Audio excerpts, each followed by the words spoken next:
While it may seem weird that what's going on in our stomachs can affect our mental health, there's actually a lot of research to back it up. We're learning more and more about the brain-gut connection every day, and it seems like it might be two sides of the same coin. But why do our body systems work like this? Is there a diet out there that's best for moods?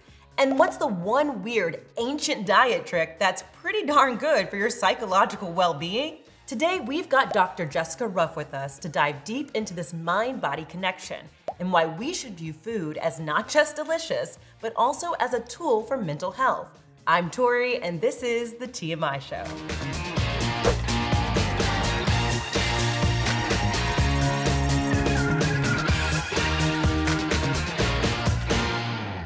Thanks for your time, Dr. Ruff. Can you tell me a little bit about yourself? Sure.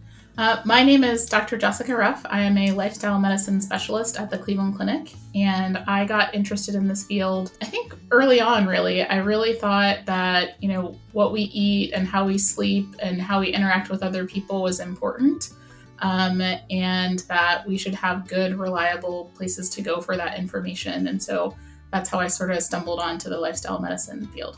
And what are some basics the average person should know about how their diet affects their moods and overall mental health? The old adage of you are what you eat is somewhat true. The foods that you eat have a big effect on your body. In lifestyle medicine, we like to say that food is medicine. And so the food that you're putting in your body is definitely going to affect your ability to do things, your mood, your health, in sort of all different areas of life. So I think that's really important to know. Are there any particular diets or foods out there that are good for mental health? What would you recommend? First, I would say scratch the word diet from your vocabulary and insert lifestyle change.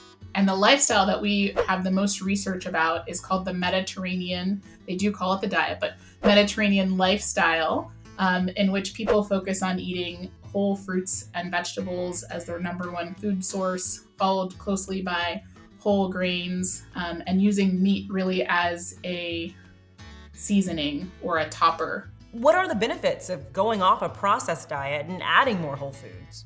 I think most people start to notice a difference in that they'll notice some weight loss. So that's always really exciting. One of the things that we know is that there are, sort of neurotransmitters that affect how we think and how we feel. And those neurotransmitters can be affected by the foods that we eat. So like sugar it sort of hits in our brain all those neurotransmitters that give us that feel-good feeling. But we can get that addiction from healthier behaviors, such as exercise. Exercise also triggers sort of some of the same areas as well. What's the biggest single change a person could make to their diet that will benefit their mental health? The biggest thing is a change you're going to pick and stick with, and then choosing one that's, accessible for you. So what kind of advice on diet would you give people who have been diagnosed with depression and/or anxiety?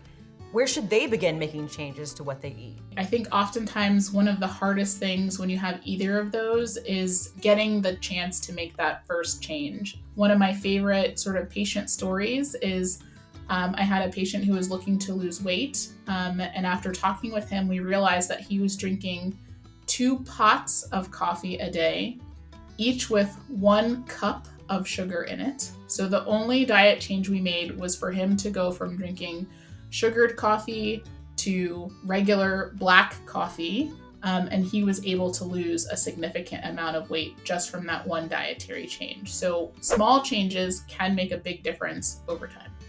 What's the best way for someone to determine if their drink is using artificial sweeteners or sugar? And see if you can find a product where sugar or a sugar derivative isn't listed in the first 5 ingredients.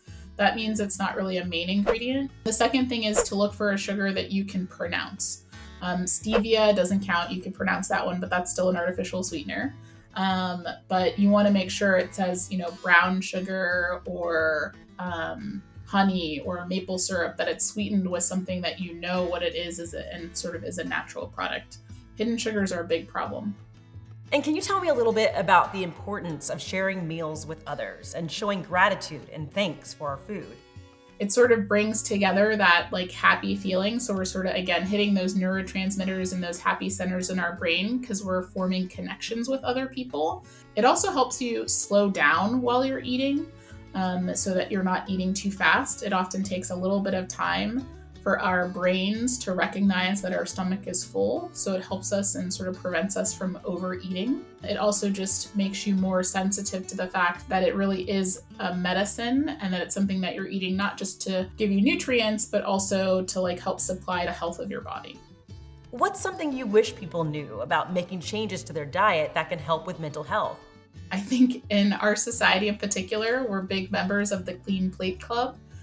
Especially for kids, and that introduces some problems later in life. People get sort of obsessed with finishing their plates. We oftentimes get overserved, especially if we're eating out a lot. Instead of making sure that you have a clean plate, start with a smaller plate and then go back for seconds if you're still hungry after you're eating, as opposed to piling a plate really full, probably of too much food, and then feeling like you have to eat it all. And how can concepts like gratitude and appreciation for food tie into these ideas? If you're more conscious just of sort of what you've put on your plate and the gratitude piece, then you're often able to, it sort of helps you with overeating. If you're spending more time sort of appreciating the food, sometimes I have patients count their chews even, like get to 10 or 15, so that you're really tasting the food. That helps you sort of also reduce the volume of food you're eating. If you slow down, chew slower, take some appreciation and say, hey, this is a really nice piece of cake, cupcake. Fresh fruit is good too.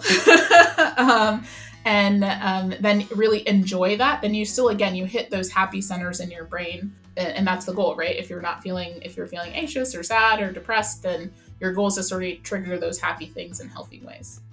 Thank you so much for talking with us today. You want to know more about the mind-gut connection? Drop your questions in the comments, like and subscribe, and stay tuned for more TMI show. Thanks for watching.